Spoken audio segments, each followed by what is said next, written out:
at level 3.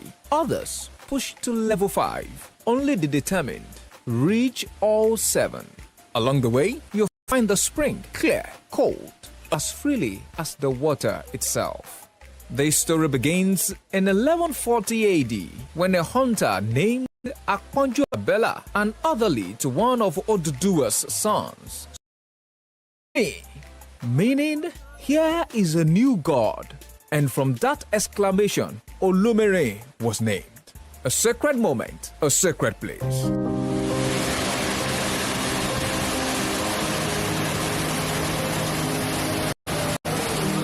In 1957, a pipe-borne system was built to bring this water to the people. However, today, it lies abandoned, swallowed by time, rusted by neglect. You see the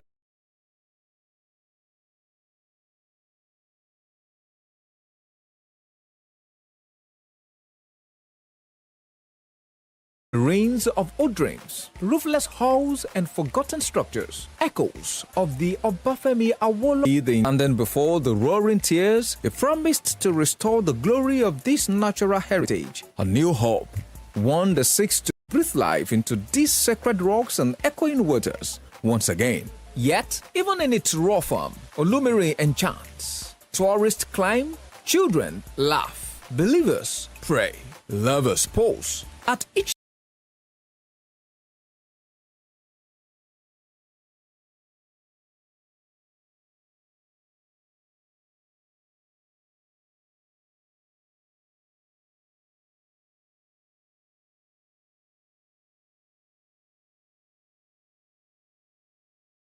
year, water tumbles with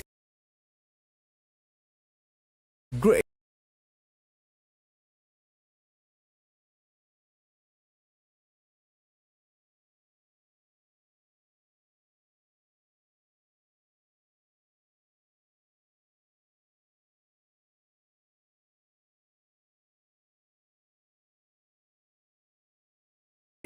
Mist floats in prayer and hearts find peace. Below you, 7 levels of magic. Behind you, a journey through faith, strength, and history.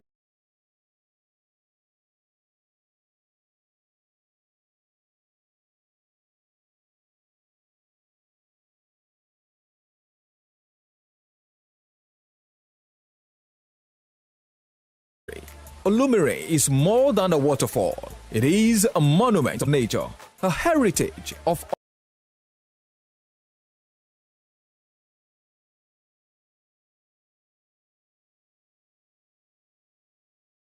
Shaitan. This is Olumere. This is Osun tourism. Beyond impossible.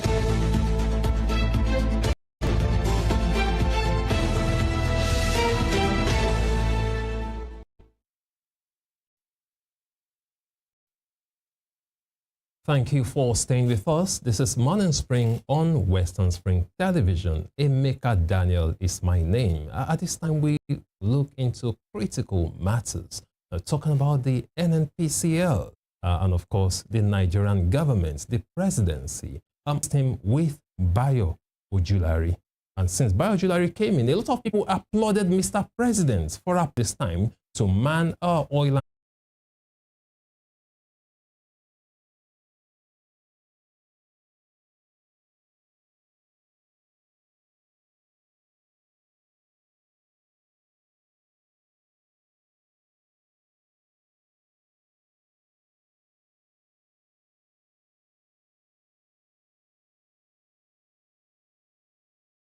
appointed as NNPCL Group CEO in April, he renewed the business, allegedly, with AA&I.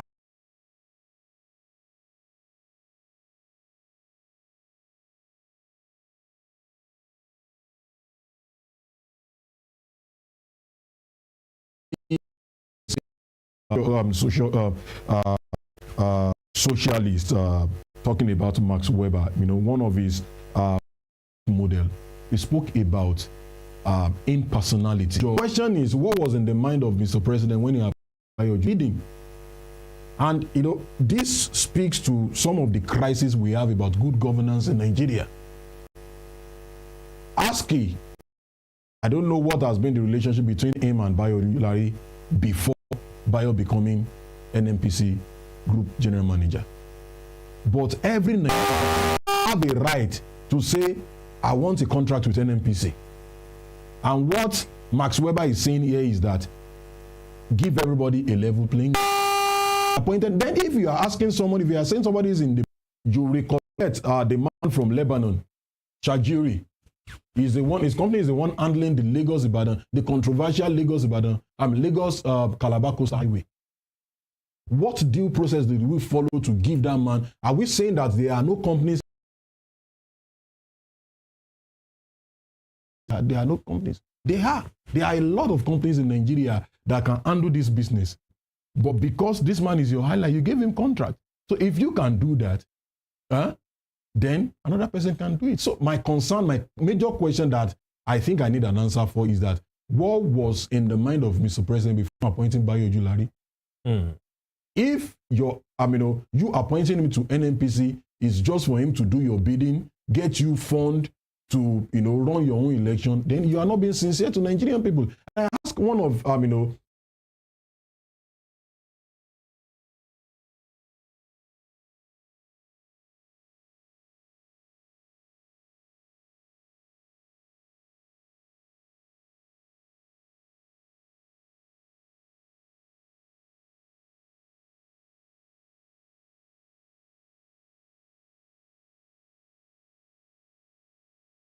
the handlers of Mr. President last week, Friday. Here we are in a conversation with one of his handlers, and I asked him.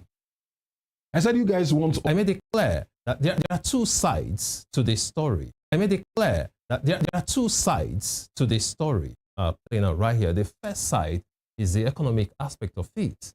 The EFCC flagging some transactions between NNPC.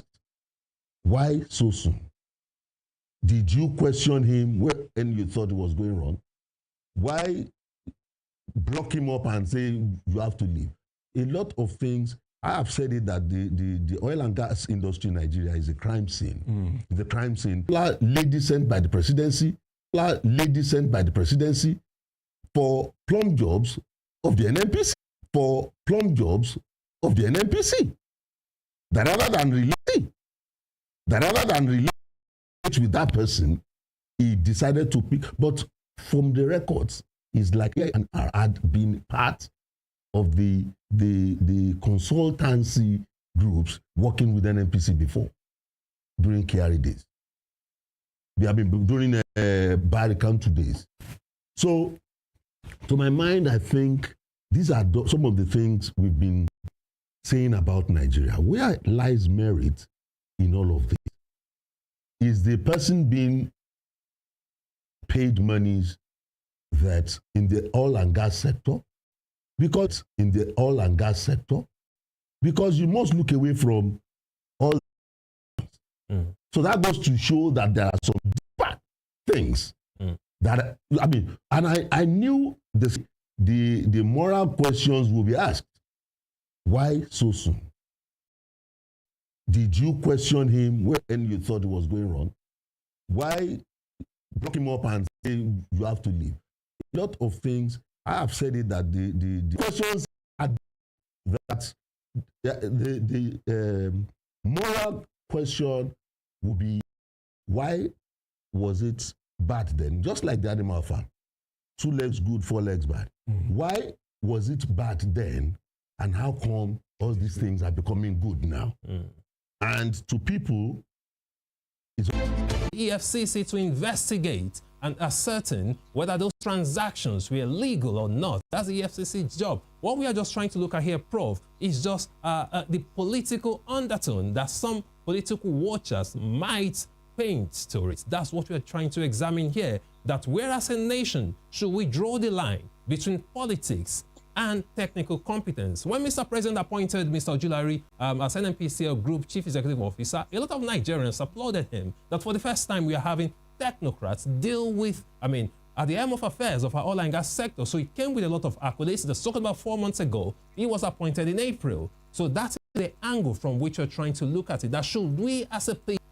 But it appears that there is absolutely no factual background, no information, no factual background, no information, no data. Give a single explanation.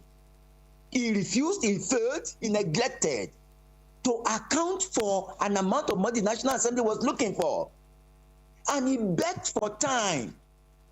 And that committee of the National Assembly gave him 3 weeks. Don't you think it is because of those 3 weeks that he has been so busy that he will not be attending to rumors? He said, where are the purposes of your public?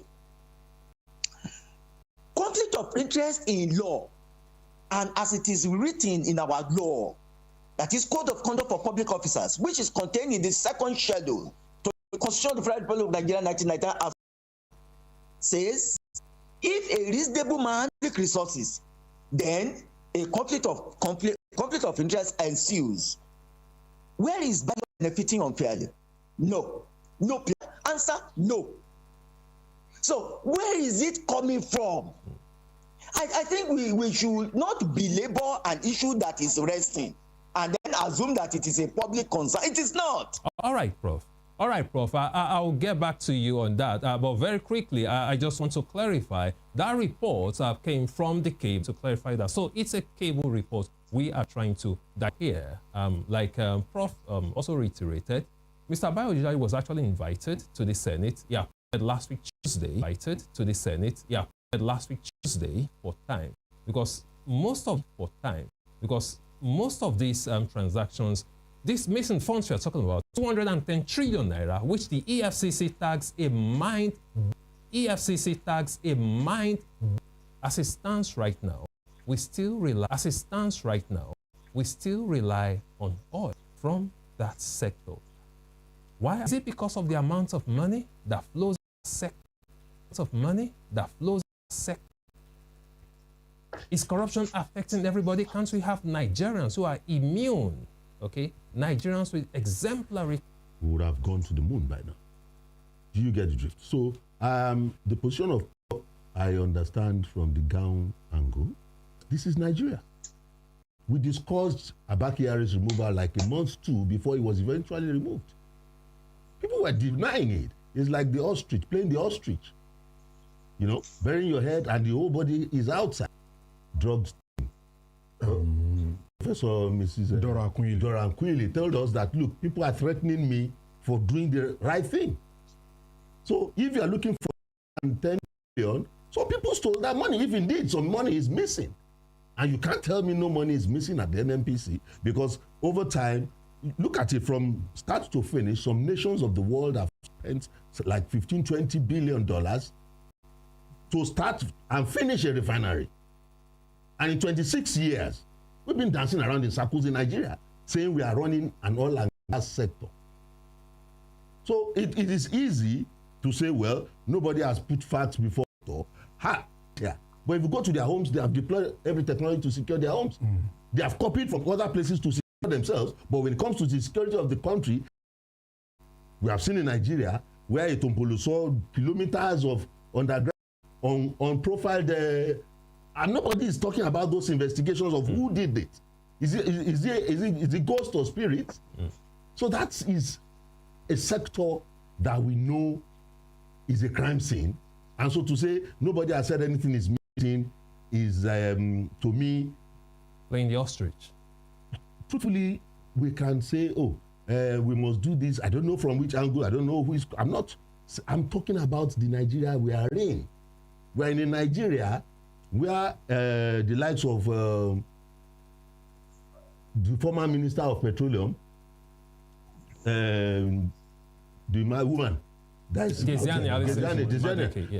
were building high-rise buildings with helipad, and we are the same Nigeria where Awolowo was building cocoa house for the people and a small house at Okebola. So our own is the other way around.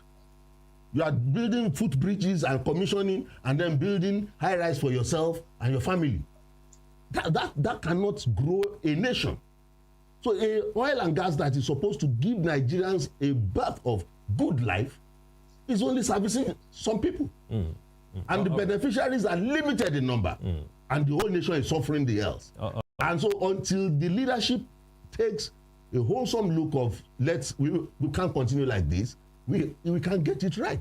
Okay, I told you, I said, who blinked first? He came back to the office yesterday. All the while that these things were in public, I said that there were insinuations that there are some people that were sent that I was supposed to relate with that I did not relate with. And so some people are questioning, how did people come to transactions? They got the information, they are insiders. Who will tell people this is what is happening? They are just deceiving you. So if government is playing to the gallery and you expect everybody to now wait till the last minute when the die is cast before we now say, so it's true, all those rumors. That's what we find out in Nigeria. So we actually have the right to talk about it because we are Nigerians. Because we were talking about Kyari's own issues then. Some of us were saying it's a crime scene. Even when Kyari was there, people were saying, shut up. There is no crime scene, you understand? At the end of the day, who was right at the end of the day? Were we not right? When we were pointing this out, were we not right? There will come a time that people insiders will now tell us the name of the woman that was sent from who. You will get this information. You understand? So I don't believe in painting things when you just want to be cosmetic about it. Nigeria is not a country where you want to be cosmetic about the truth. Because they want to bury the truth. They want to bury it. And the moment you want to play, must we continue like that? Do you know the number of generations that have passed not knowing that truth? We must ask the questions now. Absolutely, Comrade. We must ask the questions now so that they don't delay. Absolutely. And we as journalists, we are the fourth estate of the realm. Yes. It is our responsibility to speak out. We can't wait until the president comes out to give a speech. No excuses when the truth is enough. So Nigerians are asking for the truth. Absolutely. What has this guy been doing? They said he has been gallivanting the globe, going.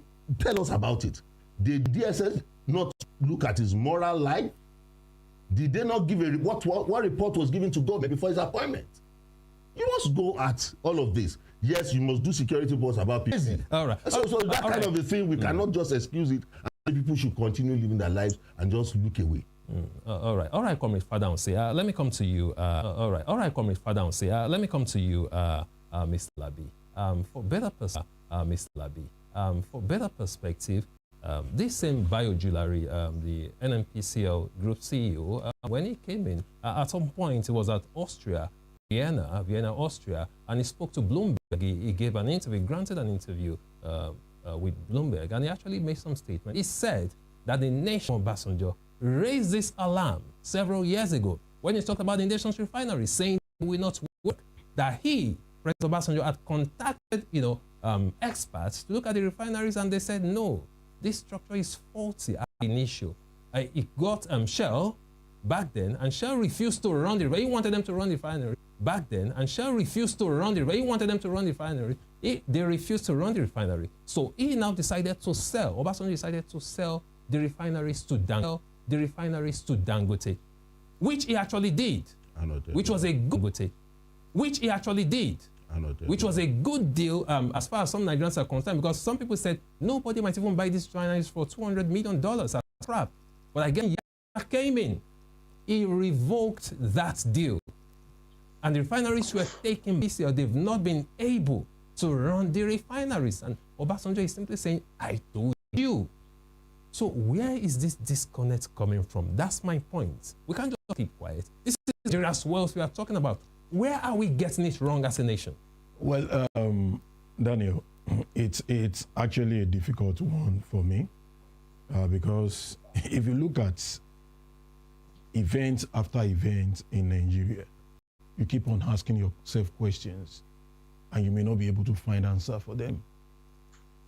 You ask yourself how a private individual who is in the oil and gas sector can build a refinery, and in a few years he gave himself a target and he was able to complete it. But here we have a Nigeria where we spend billions every year. Ajaokuta is there. Billions go into this place also. But we are not even producing any steel from that place. All our refineries, billions of naira goes into the renovation. But you ask yourself the question, 21 billion naira was spent to complete the construction of the vice president villa. You want to spend close to 1 trillion naira to renovate one of the Lagos, whatever. Our leaders know how to, put the political will in the oil and gas sector, in any of our sectors. Most of the time, I'm one of those people who criticize the president's removal of Dr. Tunde Irukera as the chairman of FCCPC. Much this man was doing, but all of a sudden, because we wanted to bring another person in, it wasn't his time to retire. We said let him go, because we don't have the political will to make sure that we get things right in this country, and it is because most times it doesn't affect them. How does it? Their children doesn't attend Nigerian schools.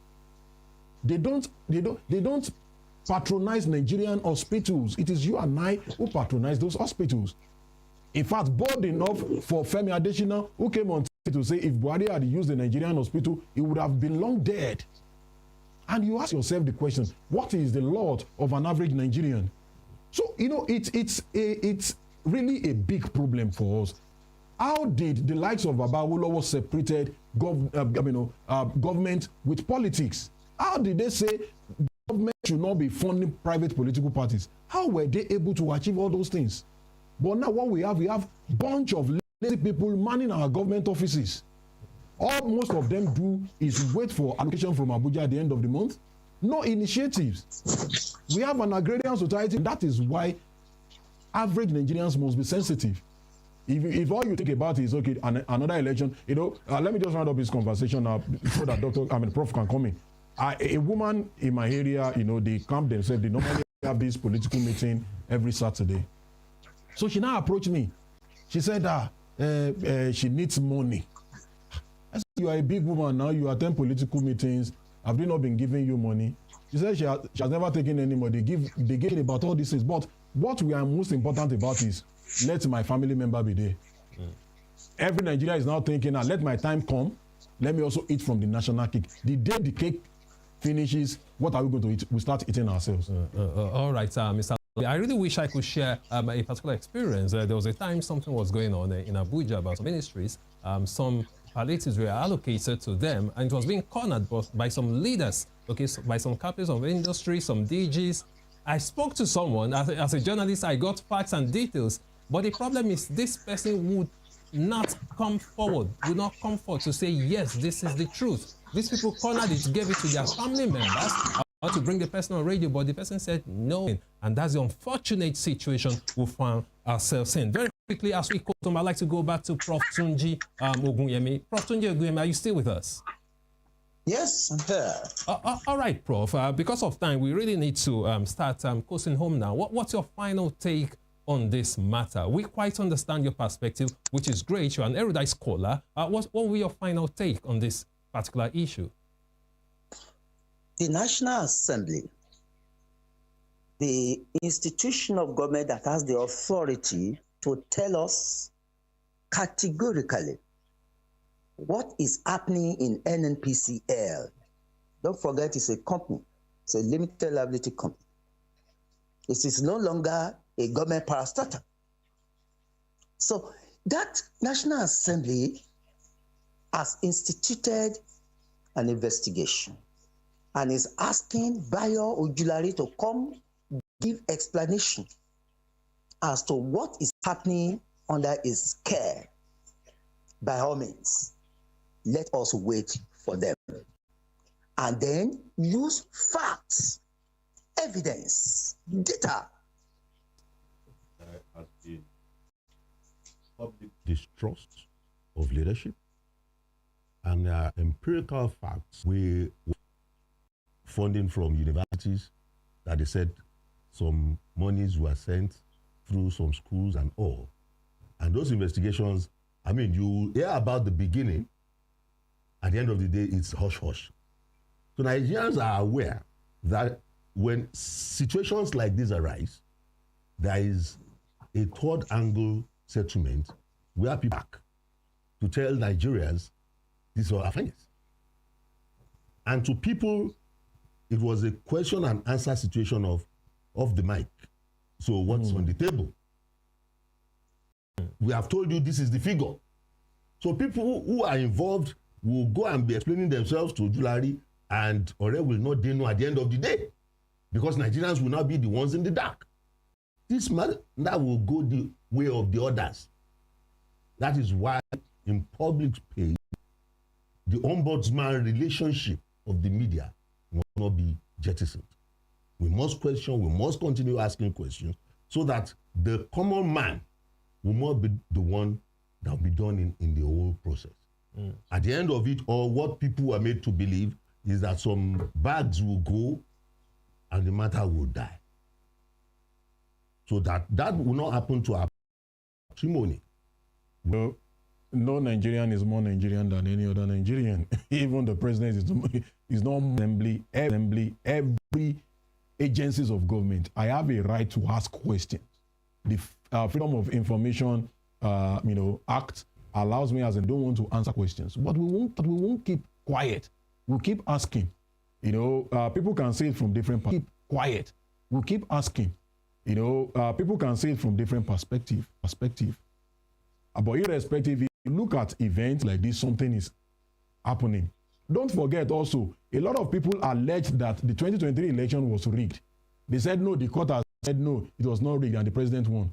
You saw people who tell us no, the court has said it. Thank you so much, Ladijala, before joining us on the program today. Thank you so much, Ladijala, before joining us on the program today. It's a pleasure. And of course, to you, our distinguished viewers, thank you so much for joining us on Morning Spring on Western Spring Television. Emeka Daniel is my name. This is what we do here every weekday.